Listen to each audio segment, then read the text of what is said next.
ባለቤቴ ብዙ የሰጠኝ ስጦታዎች አሉ። በጣም ብዙ።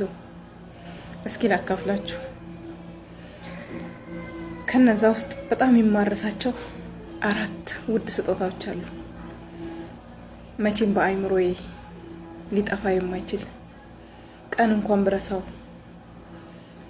ማታ ማስታወሳቸው፣ ወደ መኝታዬ ሲሄድ ሁሌ እንቅልፍ የሚከለክሉኝ 4 ትልልቅ ስጦታዎችን ሰጥቶኝ ያውቃል።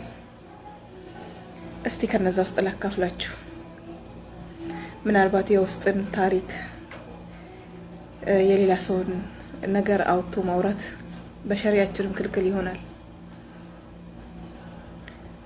ግን ደግሞ ምናልባት አንዳንድ ችግሮች ሲያወሯቸው ይቀላሉ። አንዳንድ ነገሮች ውስጥን ያማሉ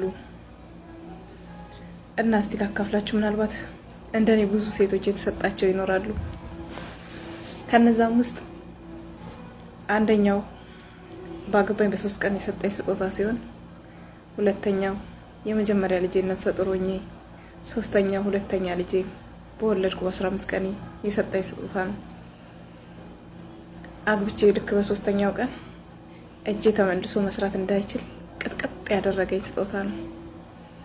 ሁለተኛው 2009 ግንቦት 20 ረመዳን ቀኑ እሁድ ነበር። ተራዊ ሰግጄ ስወጣ በር ላይ ጠብቆ በጠረባ ካነጠፈኝ በኋላ እግሬን የሰበረኝ ነው። መነሳት አልቻልኩም ነበር። ሌላም ሰው ሮጦ አነሳኝ፣ ይዘውኝም አስገቡኝ። የሚገርማችሁ ነገር ግንቦት 20 ሰብሮኝ ግንቦት 22 ምጥ ያዘኝ። ግንቦት 24 ልጄን ተገላገልኩ። በአላህ እርዳታ እያነከስኩ ሂጄ ልጄን ይዤ መጣሁ። ሶስተኛው ልጄን ወልጄ በ15 ቀኔ ወገቤ መሀል ላይ ከፍሎ የቆረጠኝ ነበር።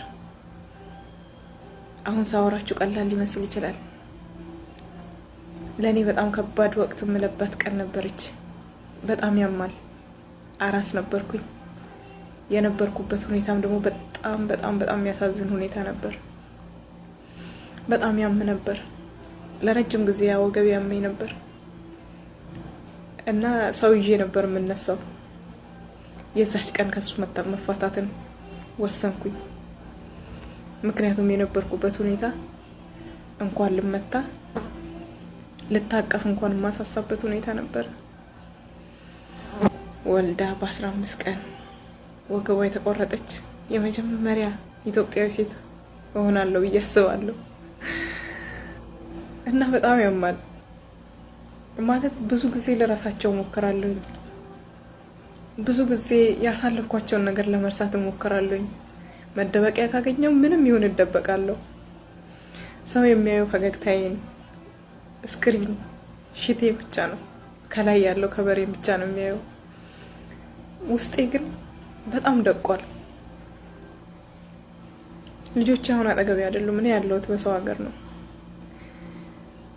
እነሱን የተውኳቸው ወልጄ አይደለም። በጣም ነው የምወዳቸው። በጣም ብዙ መስዋዕት ለነሱ ከፍያለሁ። ለነሱ ብዬ ብዙ ተአምራት፣ በቃ የሰው ልጅ ሊሰራ የማይችለውን ነገሮች ሰርቻለሁኝ በህይወቴ። ምናልባት በህይወት እንኳን ባልኖር ያሳለፍኩትን ነገር አሁን አያውቁም። የሆነ ቀን ግን የሚያውቁበትና የሚረዱበት ቀን ይመጣል። ምናልባት እኔ ኖሬ አላስረዳቸውም። ያሳለፍኩትን ነገር ልነግራቸውም ራሱ አልፈልግም።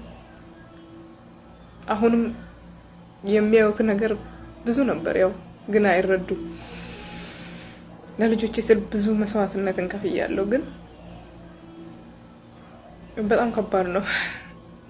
ምናልባት እንደኔ በየቤቷ ብዙ ነገር የምታሳልፍ ሴት ትኖራለች። እንደዚህ አይነት ከባባድ ስጦታዎችን ከባሎች የምንቀበል ሴቶች እንኖራለን። እና ወንዶች ግን ማስተላለፍላችሁ መልእክት፣ ሴት ልጅ ብርጭቆ ብቻ አይደለችም፣ አይንም ጭምር ነች።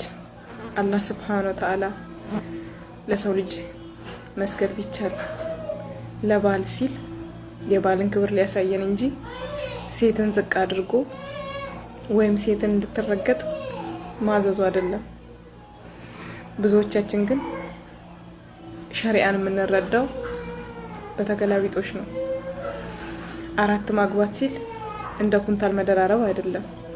ሁሉም ነገር አካሄዳና ስርዓት አለው። ስንቶቻችን እንደዚህ ሴቶችን የጎዳ ነው። እኔ ሰውነቴ ላይ ያለው ጠባሳ ሁሉ ድኗል።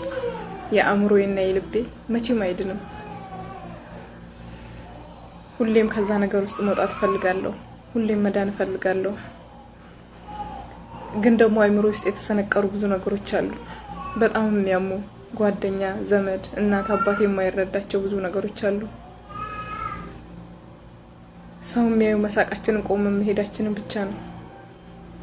ግን በህይወታችን እንዳንድን የሚያደርጉ ጠባሳዎች የወደፊት ህይወታችን ላይ ራሱ ምን ማድረግ እንዳለብን እንዳናቅ የሚያደርጉ ጠባሳዎች አሉ። በጣም የሚያሙ እና እባካችሁ በተለይ ወንዶች ሴትን ለመጉዳት አታስቡ። ምናልባት ከኔ ተቃራኒ ብዙ አይነት ነገሮችን የሰው ልጆች ያሳልፋሉና ሰውን ለመጉዳት ከማሰባችን በፊት ያ ሰው ሲጎዳ የሚሰማውን ስሜት ስለማናቅ ልናቆም አንችልም። መቼም አንረዳውም። ሰው ከመጉዳት ብንርቅ እኔ ዛሬ ህይወቴ ላይ በቃ ምን ልበላችሁ በጣም ብዙ ነገር እያሳለፍኩ ነው፣ ብቻዬን ማለት ነው። ዛሬ አልሐምዱሊላህ ጥሩ ቤት ነው ያጋጠመኝ፣ በሰላም እየሰራው ነው። ግን ብዙ ደግሞ የማረሳቸው የአእምሮ ጠባሳዎች አሉ፣ ቀንና ሌሊት እንቅልፍ እንዳይወስደኝ የሚያደርጉ። እባካችሁ ከስተታችሁ ታቀቡ።